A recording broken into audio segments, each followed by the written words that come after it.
Hi, how is everybody? It's a beautiful day, it's about 7 o'clock. So I'm pleased to say that we got another question, so that's a delight. This time it's from Tracy. Tracy, what's your question? Hi Karl, I watched your video on cantering, it was very helpful, but my question is, what do you do if you haven't got an arena? All I have are these lovely woods and a very safe horse. I know how to canter, but I lack commitment. Any tips? Interesting question, Tracy. So first thing that strikes me is that you've got two reasons there why you can't canter. One, you haven't got an arena. Two, you haven't got the commitment. You only need one.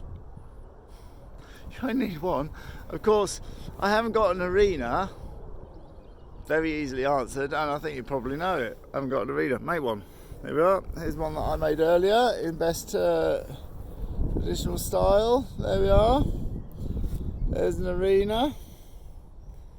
Made out of a bit of electric tape and some fence posts. I suppose I'm going to apologise about the state of the ground. Look at that. This is a higher level stewardship scheme and we must not cut the grass until the 1st of June. However, today's the 3rd of June and the tractor's coming in tomorrow. For the ground nesting birds. So that's why it's all a little bit overgrown. This, when I put this arena up, of course, this grass hadn't even started and we were using it to train Jigotovka and have our Jigotovka weekends. So there we are. Don't judge me on the fact that the grass isn't cut.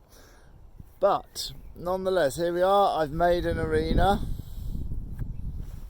Grand total of, well, nothing really. 4 fence posts and the electric posts and the electric wire I had anyway. Obviously, there's no electric going through it. The wonderful thing about this arena, let's go in the arena. Oh, step over that. Is the vista there. Yep, that stretches off into the horizon. If you are coming out of an arena and are starting to get the almost Agra Phobia of moving into a larger space, by setting up an arena like this, you can work your arena whilst in the larger space and thus get used to it. The arena can get bigger and bigger and bigger and bigger until you're quite happily working out in a large space. However, that was a very easy solution. Go and make one. A second problem came up, that you lack commitment. Well, firstly, if you've got two excuses coming up why you're not doing it, ultimately you don't want to do it. You don't want to do the cantering. You haven't got something to pull you through to make that commitment or to make that arena. And this is where our problem is here, I think. The commitment to actually go and learn to canter and actually get into the forest, you don't have to do it. You do know that, don't you? You don't have to do it. Plenty of people have got different horses with different gaits and the Icelandic horses that tolt instead of canter and all sorts of disciplines and exercises and events where nobody canters. You do know you don't have to do it. You don't have to do it. That should have taken the pressure off. Now some people find a relief in that and some people would find disappointment. But don't tell me I don't have to do it. I want to do it. Aha. Do we want to do it? Now that's different. I've also brought you to this that I've made. This is our horse archery track. Don't judge me on the grass. It's going to get cut. There we are. There's our horse archery targets. So this is like a little 100 metre gallop. Put sand on the ground. £600. That's it. And I've got this facility now. So if you go to the effort, you can do the most remarkable things. But that takes commitment. You haven't got the commitment to learn to canter, you haven't got the commitment to build a little gallops, you haven't got a commitment to build a little arena. Why not? I went on holiday to Essaouira last year. It's brilliant. If you go on holiday, go to Essaouira. It's absolutely super. We went in February. It wasn't too hot. It wasn't too cold. I flew from Luton. It was about 40 quid. And we had a lovely winter break. Essaouira is in Morocco, by the way. It's on the coast. It's called the Windy City. It's a high spot for surfing and windsurfing. It's got a famous castle that's broken off and crumbling into the sand. Very picturesque, very film set. And we went on a little ride. There was a ride on the beach. And these horses were just super. And obviously we told the guy that we were reasonably confident on horses. And he kept looking at us and was like, shall we gallop, shall we gallop? So we got to the beach and these horses took off. Past this beautiful castle that was all crumbling in the sand, and they were going flat out. There was no stopping them, but I wasn't trying because clearly these horses knew what they were doing, and this is what they did. Who am I to turn up from 1,000 miles away and tell them that they're doing it wrong? Sana was in front of me, her horse was going hell for leather. All the wet sand was getting flung up and flung in my face. I had this Michael Palin Panama hat on, and I had to take the hat off, put it over my face, and just look between the weave of the hat so that I could see where I was going, and just adjust that a little bit. So there we go. It was super. I mean, the salt stung and the sand flew, and I was going along with a hat pushed over my face. Past this castle, it was wonderful. We told everybody about it. It was one of the high points of the holiday. Really good. The other good thing about going to Essaouira is that it's on the same timeline. So when we set off at 8 o'clock and we get there at 12 o'clock, it is 12 o'clock. So there was no jet lag, which meant on the Sunday we could just come back, land at 8 o'clock in the evening, get in the car and straight away to work the next day. It was absolutely super.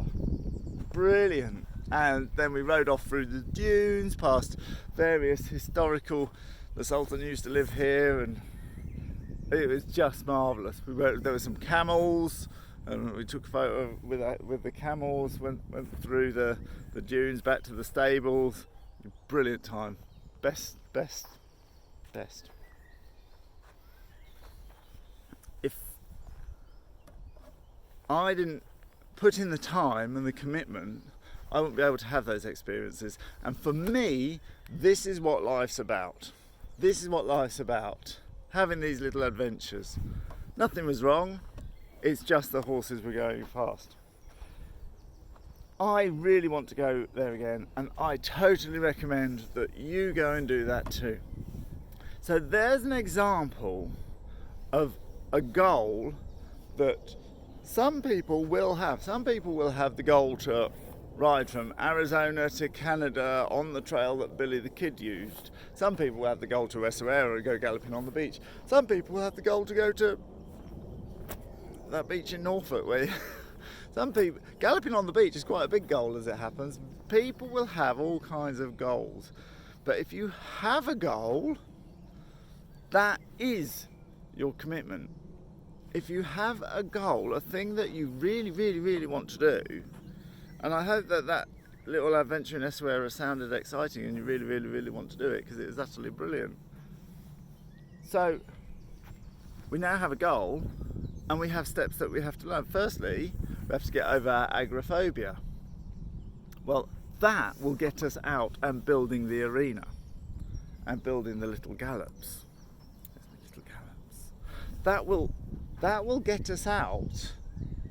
Mate, that will be the commitment. That will be the commitment, not to listen to anybody else who's saying, oh, let's not canter. Shall we canter? It's like, no, I have to. I've booked this holiday next February in Essaouira. Karl told me to do it. It's going to be brilliant. We're going to go flat out. The reason why I brought you to this gallops, here's the end of the gallops, Well, I say gallops, it's not gallops, it's a horse archery track. There we are, the sand runs out and then the end of the fence is just there. Now when we do our horse archery courses, the horses set off at canter or gallop up here. Different horses for different courses. Castizo, there's no slowing him down. Oh, Quisi! And you have to do something about it at the end, or he will simply jump that fence or carry on around the field. Other horses are, if you clamp on and drive them, they will carry on, and if you relax, they will slow down. Other horses, clamp on as much as you like, there's nothing going to persuade them to go fast, and they will slowly canter up this track. There's two different styles of horse archery. Hungarian, where you get 18 seconds to shoot as many arrows as you can. That takes a nice slow horse. Or the Korean, where you get extra points for the faster you go, and you're going to want a fast horse for that. There we are, because you get points added on. Our commitment needs to be the goal that we need to do and the bite-sized steps that we need to do, and then doing them. We all know we should canter our horses to give them a bit of joy, and we should, but shoulds, where did shoulds come into it? Everything's a should. We should stick to our exercise plan. We should stick to our diet plan. We should stick to our financial plan. We should stick to our training plan. Shoulds are no good at all. But if you've got a goal, that should will turn into a must. And that's very different. We must get out and make that arena.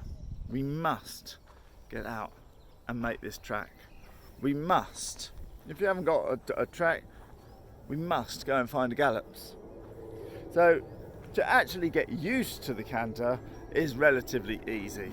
Attack it from both directions. Firstly, get yourself used to going faster, so higher gallops, so you're in a safe environment, the horse can go a little bit faster than you like, so you're out of your comfort zone, and just get used to it, get used to it. A good idea, look, here we are. Whoa. Not very far from the end of the track, a few metres. Now if we go down the track maybe 20 metres, I know the horses are going to stop at the end because I've seen them do it for about 7 years. And I could just start from here. Just while I get used to it, there's the end, just there, that's the last two posts, those two black posts. I could just go from here and just canter the last bit, knowing that the horse will stop. That's the bite size, and then I'll go a little bit further down, canter the last bit,